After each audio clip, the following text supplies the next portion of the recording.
Hey everyone, it's Tara. Welcome or welcome back to my channel, Tara Talks Books, where we talk everything bookish.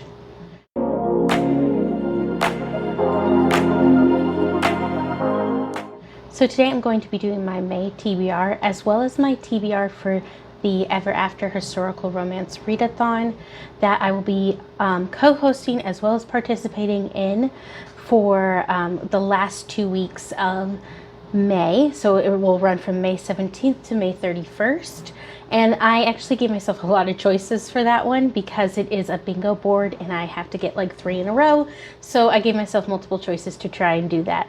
But without further ado, let's get into what I plan to read during the beginning of May. So the first one I plan to finish reading, I just recently started it, and that one is The Night and Gale by Kristen Hanna. So I was supposed to read it during April, I just didn't get to it. So this one's part of my 24 and 2024. So I do want to continue on with that.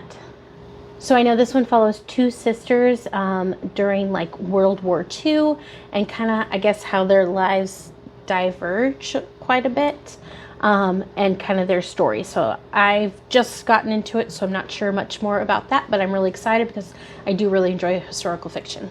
The next one I plan to read is actually going to be from my 20 in 2024 jar. I'm going to go ahead and shake this up and pick one, and hopefully I can get to this one, The Night and Gale, as well as the new one.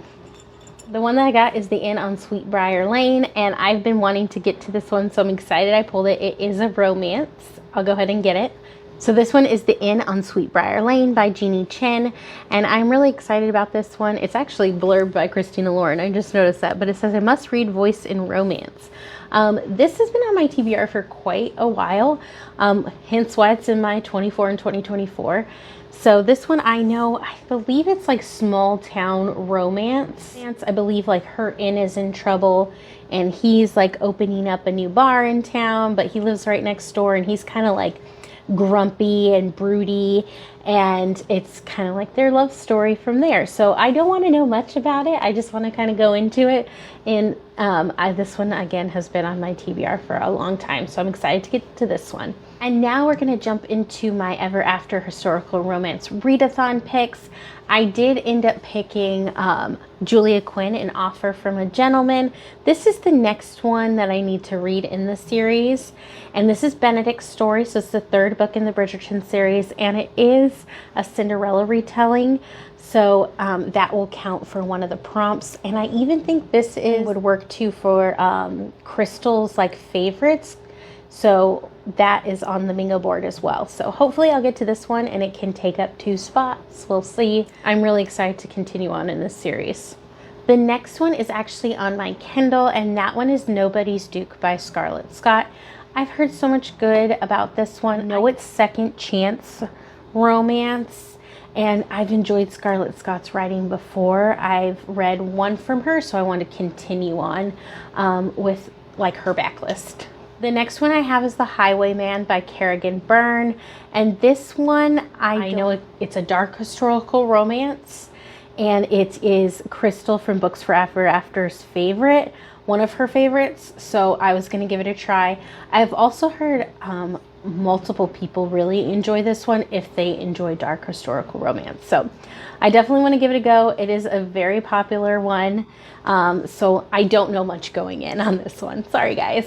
The next one I have is While the Duke Was Sleeping by Sophie Jordan. This one is going to could count for like audiobook, it could count for clinch cover, it could count for like step back, or you picked it for a step back because it has a beautiful step back. But this one is a play off While You Were Sleeping. B and I were doing a live together and somebody mentioned this one and it just intrigued me, so I decided that I was going to go ahead and do it. It is also a buddy read in the Ever After Historical Romance Readathon over on the Discord, so if you want to join us, go right ahead. We would love to have you. And my last one that I could choose from is A Scoundrel of Her Own by Stacy Reed. So this is my last one in the Sinful Wallflower series that I need to read. I've read the first 2. This is the 3rd book, and I just can't wait to get to it. I love Stacy Reed's writing so much. So I know I'm going to enjoy this one as well. So this one follows Lady Ophelia Darby, and she's like caught in two worlds. So one, she's obviously a daughter to like a powerful marquess. And then the other version of her is like actress, and she kind of is in the underworld or shadows, and she's protected by Devlin Byrne. So her and Devlin kind of have to team up, even though she's like he shouldn't be trusted for reasons that obviously develop within the book. I can't wait to read this one. I feel like anything I read of Stacey Reed's I'm going to love, just because I love her characters and I love how she puts together a story.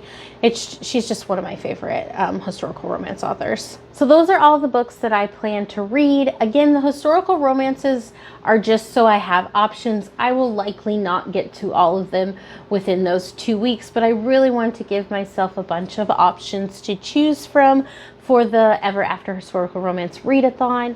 As always, let me know in the comments below if you've read any of these and your thoughts. I'd love to hear from you. Like and subscribe if you'd like to. Bye!